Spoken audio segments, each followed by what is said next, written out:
Hey y'all, my name is Seisha and welcome to my YouTube channel. Like I told y'all, we're still trying to figure out the format, but if you're here for the journey, I think you should go ahead and subscribe. In this video, I will be putting on makeup and reacting to a video. I like the rabbit hole that I've ended up on TikTok. I call it messy story times. Baby, it gets crazy. It gets absolutely cuckoo. So we're gonna watch and react to this video from this creator. And honey, that's all I can say. Whoa. I hate when men say, wow, that's crazy, because one day I went to work, and when I got to work, everybody was acting all weird and staying towards me, but I just kept working. So then my manager texted me, he was like, hey, can you come to my office around 3? And I was like, okay, sure. So when I got down there, HR was in there, and they was like, hey, we're gonna have to let you go. And I was like, why? He was like, man, if you don't get the fuck on. So I went and got the fuck on. I went home, and I was mad because I lost my job. So I called my homegirl. I was like, hey, I need to go out because I lost my job. And she was like, bro, I still got my job, so I don't know. So then I just went out, and I went to Caspi's by myself, and so I was in there just drinking because I was upset, but it was low-key kind of turned on a random night. So then this guy came up to me and was like, hey, like, come sit in my section. We got bottles, we got liquor, and all we missing is you. And I was like, okay, that's the bet. So I went over there and I was drinking with him and everything because he was kind of fine and he had money. So I'm like, okay, I'm over here. So he was just like, yeah, so what you up to? And I was like, you know, I'm big boss and knowing damn well I'm unemployed. So then he was just like, oh, what you doing after this? I said, I'm going home with you because you're my man, right? And he was like, oh, I like you. So then I went to his house and he lived around Arlington at this place called the Ava. So I went over there and I was just like, yeah, what's your name? He was like, Drew. I was like, okay, well, Drew, you're my man now. So then after that, I'm pretty much just looking around his place because I'm like, yeah, I can move in here. I can move in here. I'm unemployed. So I pretty much stayed with that man for 2 weeks. We was just in there making love, doing everything because at this point I'm unemployed. What else is there to do? So I'm hanging out with him and everything like that. And he was like, babe, I gotta make a play. You've been throwing me off. And I was like, okay, that's a bet. So then when he went to walk out, he was like, hey, my man's is gonna come up here. Can you give him this? And I was like, okay, sure. And he was like, hold up, I don't even have your number. I was just like, what? He was like, I don't have your number. So I gave him my number because I was just like, dang, how my man don't have my number? And we've been together for 2 weeks. So I gave him my number and he just texted me, hey. And I was like, you're an idiot. So then when he left, I started going through his stuff, looking everywhere and everything like that. And then I was like, you know what? Since I'm going through his stuff, let me make him dinner because, you know, I'm not trying to get kicked out of my new house. So I started making him dinner, but I had to put my phone on Do Not Disturb because I was trying to watch a YouTube video on how to make the meal. And then after that, I took my phone off Do Not Disturb and I seen I had 18 mixed text messages from him saying, call me, call me, call me, call me. So I called him and I was like, babe, what's wrong? And he was just like, my man's is downstairs. Didn't I tell you like he was coming and to answer the phone? I was just like, oh, my bad. So I went downstairs and I let his man's up and his man went into the room and got something and just left. So then after that, his man's came back up and was like, hey, you going to Rose Bar tonight? And I was like, Rose Bar? What's happening at Rose Bar? And he was just like, oh, I don't know. So then I called my man. I was just like, hold on, what's going on at Rose Bar? He was just like, oh, nothing. Like, you know, I thought you were going home today. I was like, no, I'm not going home. I'm going with you. So he was like, and I'm like, what? And he was like, no, it's fine. You like, yeah, you can come. He was like, look in my room. There's some money in there. You know, go find yourself something to wear since we out tonight. And I was just like, ooh, I really love this man. So I took all the money and I went out shopping. I got my hair done. I got my nails done. I got my eyelashes done. I was just looking like a star when he came back. And he was like, dang, you look like Nicki Minaj. I said, and Zoo. So then we went out to Rose Bar. And when we were at Rose Bar, he was parking. And he was just like, hey, put my keys in your purse. And I was like, yeah, because you're my man. So as we're walking up and we're trying to get in line to go to the table because we were just going to walk through, I hear somebody keep saying, Drew, Drew. So I'm looking around like, who's calling my man? And I see this BBL bandit. And she just keep calling him. And he started guiding me to his friend. He was like, hey, go in the club. You know, I'm going to be in there in a minute. And I was like, where are you going? He was like, I'm going to talk to my peoples. I was like, well, then I'm going to talk to the peoples too. So he was like, man, just go in the club. And I was like, okay. So I turned around like I was going to the club and he started walking over to the BBL bandit. So I turned around too. And I went over there. So I just seen them and he was just like, hey, didn't I tell you to go in the club? I was like, no, who is this? And she was just looking at me and she was like, who is her? And I was just like, yeah, who is you? So she was just like, oh, I don't know what's going on, Drew. Who is this bitch? And I was just like, bitch, don't step to me like that. And she was just like I said, who is this bitch? Because you ain't got nothing on me. I'm like, chill out, Lumpy Space Princess. Ain't nobody even stunting on you because you have the worst BBL in the whole world. So me and her are just going back and forth. And he's like, yo, didn't I tell you to go in the club? I said, oh, so this your girl? This your girl? And she was like, hold on, is this why you haven't been calling me for 3 weeks?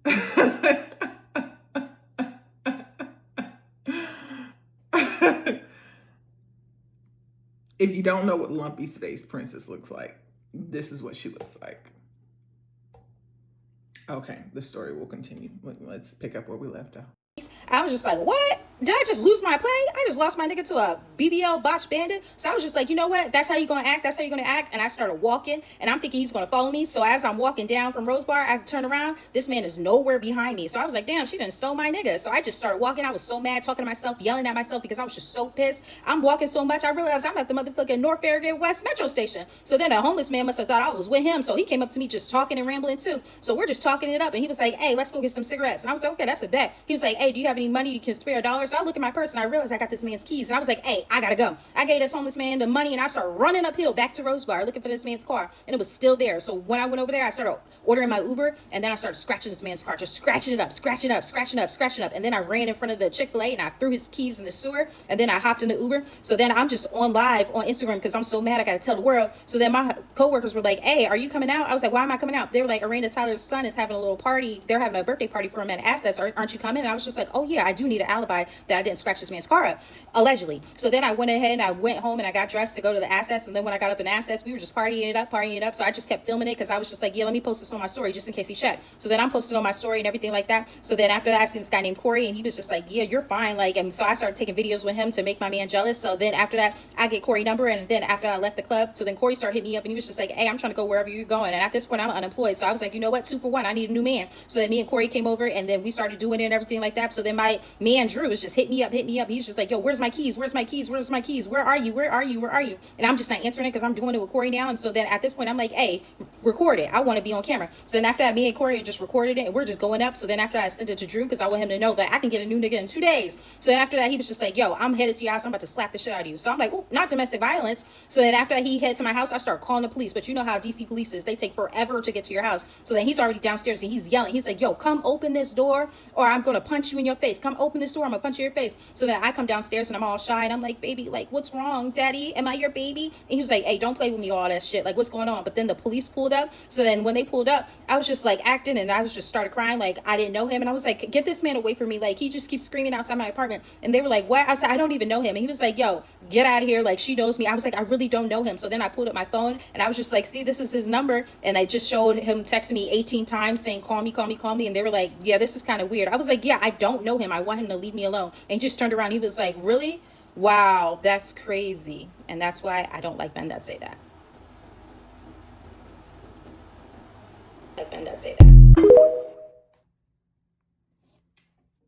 I'm gonna continue putting on my makeup. Sis. This girl is wild. And I'm gonna say this much. I might look crazy right now, but I know a mental health diagnosis when I see one, or the lack thereof.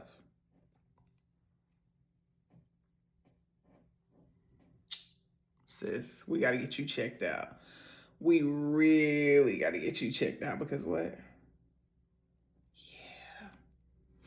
Yeah. So, let's see. She has an update. And, yeah. I like her. Even though she ain't all the way there, I do like her. A lot of you were curious on why I lost my job, and I'm here to tell you why. I lost my job because essentially when I first started working this job, I was replacing somebody who immediately had quit. I was working IT help desk tier 2 and 3, and I was working at a small law firm. So it was only 3 people that were supposed to be on help desk, 1 networking person, 1 applications person, and of course our big boss. So I was working with another person. We were supposed to have 1 more person that was going to get hired, but they couldn't find nobody. My coworker gave me the rundown for the job for my first day at work, and then he went on vacation for 2 weeks after that. So I was on the job 2 weeks, pretty much learning and figuring out things on my own, asking people questions here and there, and I was keeping notes. I'm a note taker and I like to keep receipts. So I made folders of everybody that I work with name. So when they would tell me things that were important in Teams or emails, I will save it in that folder. This came in handy with my applications manager who one day let a ticket. Now, she may not be wrapped too tight in her personal life, but she's organized. She's efficient. I like seeing the bright side of things, you know? She seems like she just does it for the plot.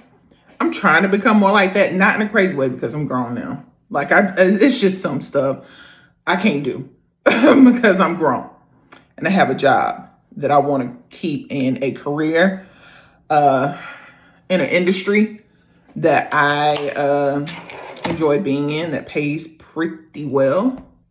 Another thing, my makeup gonna be a little light. I've tried to get a darker foundation, but it just hasn't been working. Like, either it's too dark or it just hasn't been working. So this one is going to be light initially. And then when it oxidizes over a couple of hours, it's going to look much, much better. So Don't judge me. I know how to do my makeup. Understood? Cool. I feel like I got something on my face. All right, let's get back to the story. Fall through the cracks. He told me, hey, you don't have to do this. It's the networking team that has to do this. And he told me that verbatim in Teams. So I took a screenshot of the full window and I put it in his folder. Later on, this came to my advantage because 2 weeks later, a person complained and said, hey, why wasn't this done? So it came all the way down to me. And my manager wanted to talk to me because she said it didn't follow SLAs and that whoever it was has to get a verbal talking to. So they brought me down to the meeting room and they said this was in like something I was supposed to handle. I said, no, it was told to me that I didn't have to handle it. And she was like, well, where do you have the proof? So when I pulled up Teams, conveniently that message said this item has been deleted. And I was like, well, he did say that it's just deleted now. And he was like, no, I said something else, but I had deleted it because of something else. And I was like, oh no, I swear I have it. So what I did, instead of showing them I had a folder, what I did is I went to the printer, printed it out, and I pulled it up and I said, yeah, I remembered I printed this, and I gave it to them. From there, I put a target on my back because after that, nobody wanted to message me in Teams or email. They would only come to my office and verbatim tell me things. And I didn't like that. So I would always act like I was on the phone or too busy to talk. And I would just Teams them and say, hey, tell me. But let me tell you something. I am a corporate girly. And I'm thankful that I work for a company. They're not sneaky and sly like this. But the solution to her issue, like what they're doing, like how they're trying to skate around accountability and trying to tell her things verbally so that their feet aren't held to the fire when an issue does come up. How you get around that is as soon, and I mean as soon as that conversation ends, send an email saying, thanks for the talk that we just had. From my recollection, you are going to do this. You said this. My responsibility is this. If there's anything else that I'm missing, please let me know. Because one thing a black woman gonna do is keep some receipts. You got to keep the receipts. I ain't playing with y'all. I'm not playing with y'all. But yeah. But let's see what she does. Kind of went around the whole office that I keep screenshots and stuff like that. So people did not want to message me or ping me. They just knew. But he knew he was wrong. I feel like he was trying to set her up. Well, it could have been a scheme that Todd set up for him to come to you with the bush. Because why would you go back and delete your Teams message? I have never in my, I don't know, how long have I been in corporate? Over a decade of being in corporate. I've never deleted a message from Teams. Ever. So that in and of itself is just showing that you had malicious intent, in my opinion. In my humble opinion. Come talk to me verbatim. So from there, I started recording people on my company phone. So what I was doing, because I looked it up and what. I like that solution. And I know where she's going with this. You have to check for one party and two party consent.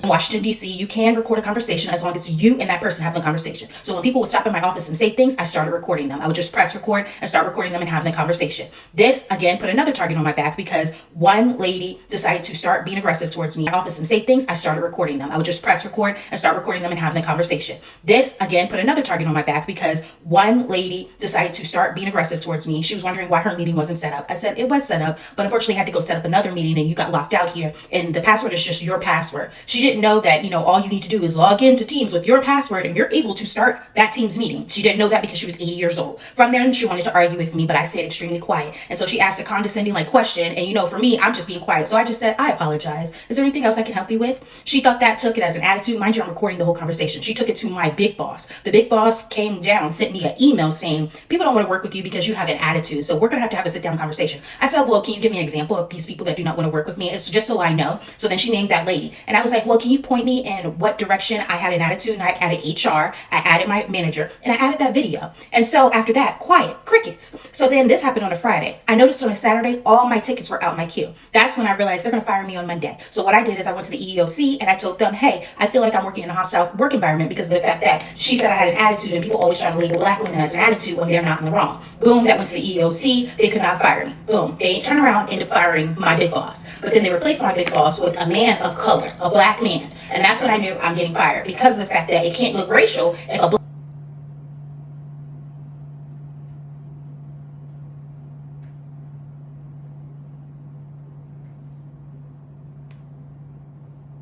black man inspired me. When he came working, he already knew about the closed EEOC, which I was just so confused about, because why do you know that? Nobody's supposed to know that except for the people involved. But when he came and he worked, he brought me in the office and he was like, hey, I just want to make sure that, we're going to start off on a good foot because of the fact that I have already heard about, the incident that you had with your last manager. And I'm just trying to see how I can be of service, because we got to stick together. I did not trust him at all. So I was still recording people, screenshotting everything and everything like that. This is where... As she should. Because let me tell you something. All skin folk ain't kin folk. All skin folk ain't kin folk. Let's get back to the story. A meeting comes into play. One day, I'm too busy working with a person with a user on the phone. I told my coworker, I said, hey, can you go start the meeting that's downstairs? She says, okay. She never starts the meeting. Mind you, I asked her this in Teams. Everybody wants to know whose fault it is. They're saying it's mine. I said, it's not my fault. I have a screenshot. They don't care about the screenshot. They're just like, oh, you could have put that person on hold, blah, blah, blah, blah. They're coming up with all these reasons why it's my fault. And that's when I'm realizing, okay, it's coming down the pipeline, because she even told me, she said, they told me I got to take some of your tickets now. And I was like, okay. So I started screenshotting everything, because I had screenshots of how many tickets I took. I took more tickets than anybody on that team. I was answering more questions. I was doing way more work, and I was working overtime anytime. So the fact that I was like, oh, you guys are firing me for no reason. So then one random freaking day, they call me down and they're like, hey, can you come down? We just want to talk to you. I said, okay, sure. When I get in there, HR's in there with a big packet of folder. Mind you, I had already cleared out my office because I already knew that it was coming. I just didn't know what day. So when I get down there, I already press record on my phone, because if we're going to have a conversation, I'm recording it. When I get down there, they're like, hey, we just want to let you go because too many people are complaining about you. They say you have an attitude. And I was like, is this the reason why I'm getting fired? And they were like, well, and then my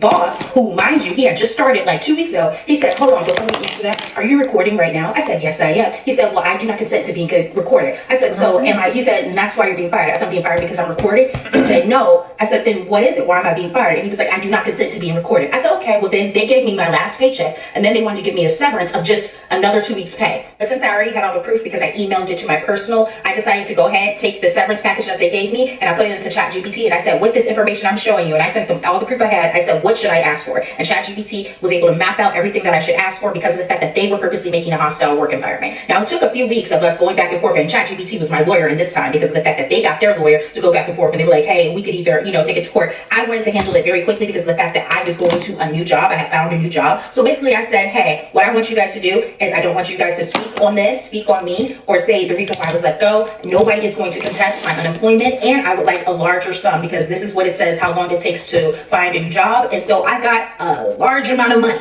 from this company, because they realized they messed up. And that's when they said, well, if we're going to give you this large amount of money, then we would like all the proof that you took from the company, and we want it back. So we ended it like that. I got a large check, and I was able to file unemployment without them contesting it. And then later on, I found a job in November, and I started reworking again. And that's the end of why I lost my job. So let me know what I did wrong. Maybe I'm not seeing it from the optics that other people are seeing it from. But according to that check I got, I ain't do nothing wrong.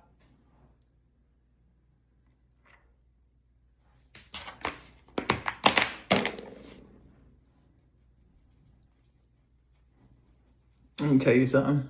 I like her. I knew I liked her. She was a little chaotic initially, but I knew that I liked her, because I admire people that do it for the plot. I'm just saying, I do. Let me see. I gotta make sure I'm keeping track of my time. I admire people that do it for the plot, because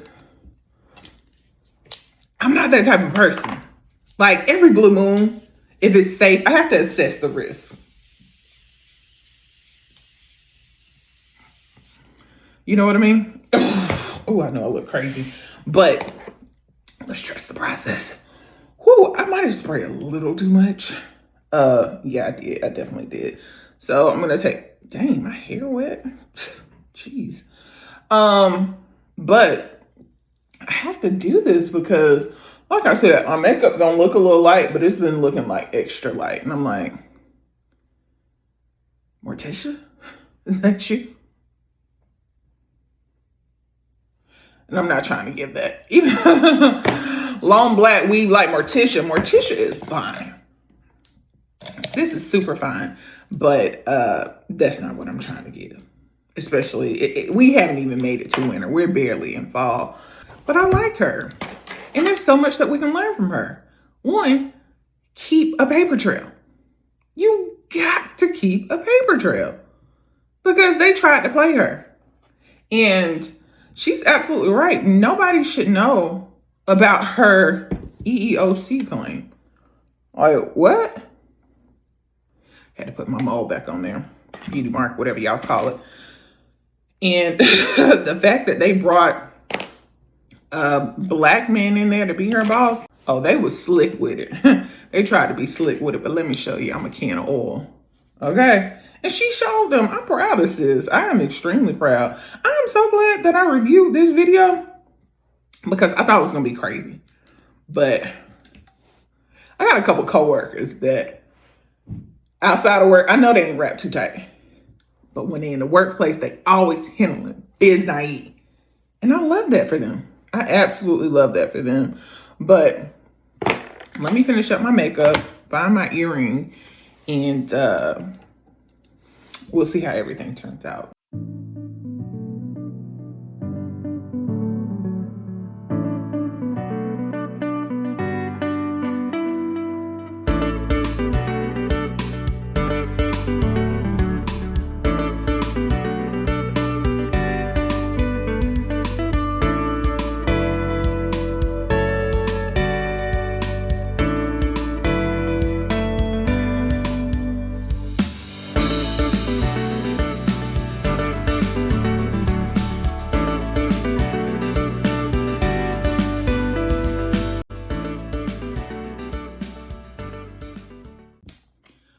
All right, makeup is done. Like I said, it's gonna be a little bit light, but it's gonna oxidize. It's gonna come together. This is just a plain Jane look because I don't have anything important to do other than start my work day. And I don't really change my makeup much anyway. With this being a new series, that may change. Who knows? But y'all follow old girl. She is hilarious. And looking at her page, she has hella story time. So I know this isn't going to be the last time she's on the page. But tell me what you think about this story. Do you have a similar experience to where they try to play you in the workplace? Are you the type of person that does it for the plot? Entertain the rest of us. I'm just saying. I like a little jokey joke. I like a little organized chaos. That's what it is. Yeah, a little organized chaos. But my name is Seisha. I appreciate y'all sticking around with me. And I'll catch y'all in the next one. If you haven't already subscribed to my channel, like, what are you waiting on? Exactly. Right here. Now. All right. I'll see y'all later. Bye. Okay, and this is how my makeup turned out. This was like an hour and a half, 2 hours later. And I knew I had to insert this video because there's always going to be one or two of y'all thinking y'all always know what y'all talking about. I'm black. I'm grown. I know how to do my makeup. I've been doing this since yay high to a grasshopper. I do this. That ain't the best, but it's good enough for me. And it's definitely going to be good enough for you because it ain't your face. I ain't mean to go off like that, but yeah, my makeup turned out just fine. Now I am looking for a new concealer or a new foundation. I like to use concealer all over my face. Sometimes foundation, it just don't give the right look. You know what I mean? But I have like warm golden undertones. So if you have any recommendations for a concealer or a foundation that's buildable, let me know. Yeah, like medium coverage. I don't too much care for full coverage. Yeah. Okay. I'm going for real this time. Bye, y'all.